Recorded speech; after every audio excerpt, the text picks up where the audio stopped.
Section 3, highest and best use analysis, learning objectives. Explain the fundamentals of highest and best use. Define HBU. List the 4 tests for HBU. Explain the HBU connection to market analysis. Explain HBU of land as though vacant. Explain HBU of property as improved. A. The fundamentals of highest and best use refers to text chapter 3, pages 27 to 61. Number 1. The way in which a property is used plays an essential role in its value.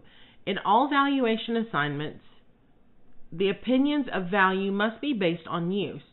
In 1894, the United States Supreme Court stated, "The value of property results from the use to which it is put and varies with its profitableness of that use, present and prospective, actual and anticipated. There is no pecuniary value outside that which results from such use." I remember reading this in the textbook. Okay, go ahead. Fundamental number 2. You don't want me to read which? It's okay. Okay. Number 2, HBU is the use that generates the highest net return to the property over a reasonable period of time. Number 3, appraisers call a property's most productive use over a given period of time its highest and best use. Number 4, the appraiser must understand the physical, environmental, economic, governmental, and social forces, the PEGs, relative to the determinants of supply and demand. Number 5, HBU is the culmination of the regional, neighborhood, and site analysis. Number 6, HBU is defined in the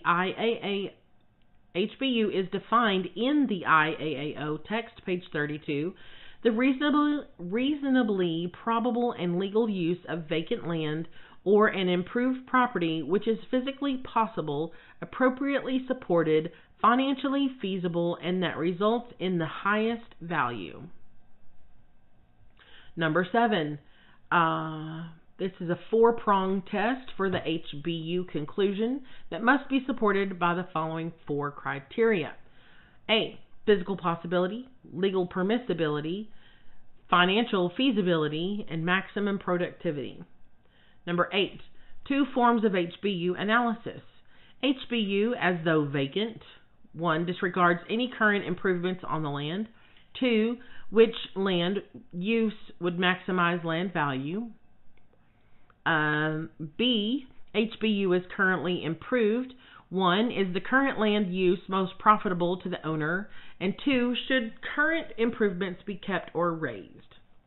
Number 9, the theory of consistent use refers to text chapter 3, page 38. A, when the current improved use is consistent with the HBU as vacant. B, the use of the improvement must be the same as the use creating the land's value. Example, same methodology. And C, required for a cost approach appraisal. Number 10, properties in transition, the concept of interim use. And there's a lot garbledy-goop I don't understand. And then it refers to text chapter 3, page 53. A new HBU must be defined. B, the time when this change in use will occur must be estimated. And C, value is determined by the sum of 1, the present worth of income from the interim use less the cost of erecting interim improvements. Number 2, the present worth of the salvage value of the interim improvements less the present worth of removing them. And 3, the present worth of the income from the future new HBU less the present worth of erecting the future improvements. Number 11, valuing an improved property is not currently at HBU. Alternative to the cost approach is required. Cost approach will only be valid when there is consistent use, referring to text chapter 3, page 38. Value is determined by developing 3 different values. A, estimate value of the land and current improvements assuming continuation in existing use. Subtract the cost of clearing the site from the HBU value of the site and add the salvage value of the improvements, if any. Subtract the cost of the conversion to alternate use from value after conversion. Note, market value is the highest of the three value estimates generated above.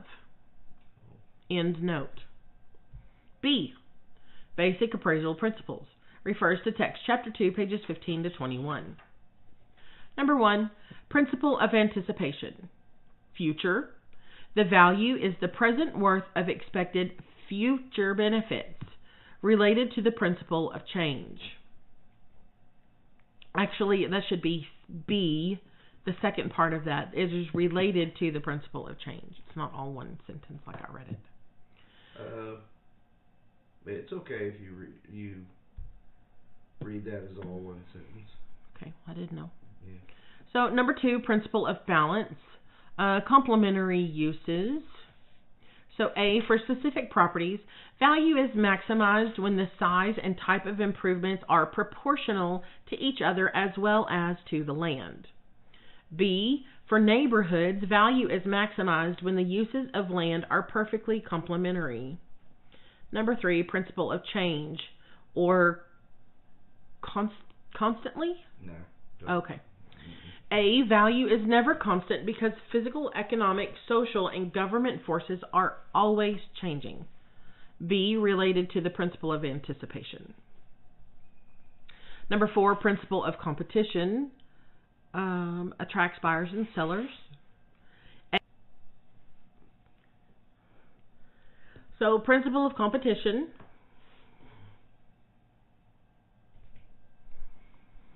Attracts buyers and sellers. A, competition is created by the potential for profits. If profits are high, new competitors enter the field and supply increases. If profits are low, negative, firms leave the industry and supply decreases. Principle of conformity. Relationship with surroundings. The value of a property depends upon its relationship to its surroundings. What? Just go read. Value is maximized when there is a reasonable similarity among improvements in the neighborhood. Number 6, principle of consistent use. A property must be valued with a single use for the entire property. Cannot value land according to one use and value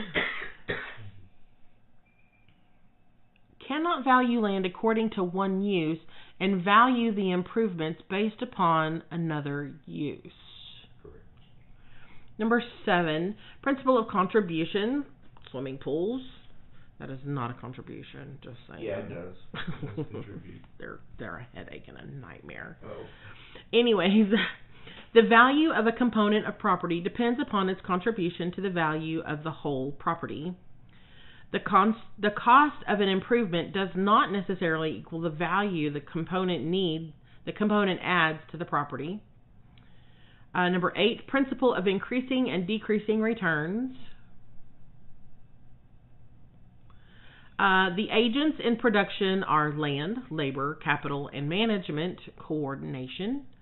When you add successive increments of one of the agents to production to a property, net benefits will increase up to a certain point. After you reach that point, additional increments will result in diminished value. Number 9, principle of progression. Small house in a big neighborhood. The value, there's the dumb dog, sorry. At least he's got him on a leash. I'm sorry. The principle of progression, small house in a big neighborhood.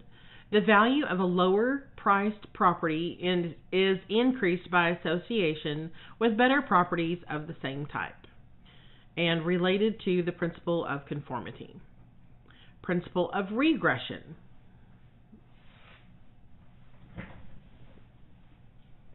A big house in a small neighborhood.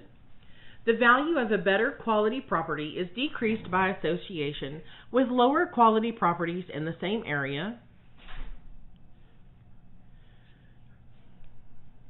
Related to the principle of conformity. Are the squirrels back in the cages now? No. Where am I? Regression. Okay, number 10, principle of regression. Big house, small neighborhood. The value of a better quality property is decreased by association with lower quality properties in the same area. Related to the principle of conformity. Number 11, principle of substitution. Yay. Won't pay more for equal substitute. Market value tends to be established by the cost of acquiring an equally desired substitute property at no costly delay.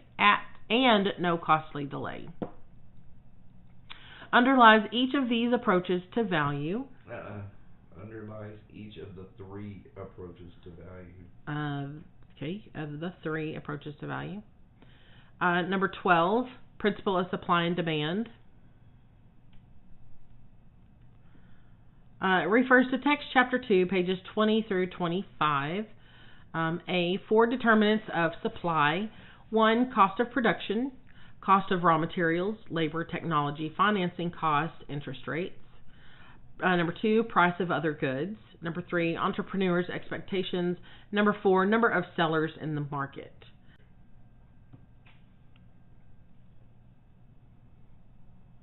Okay.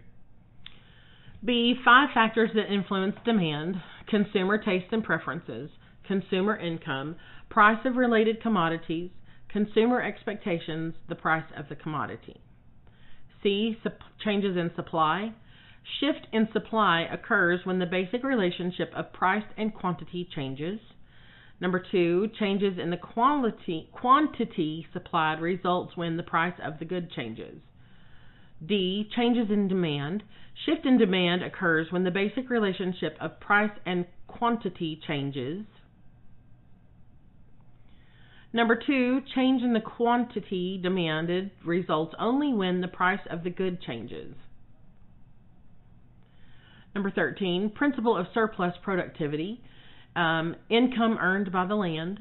The net income remaining after cost and labor.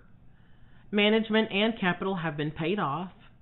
Related to principle of balance, contribution, and increasing, decreasing returns.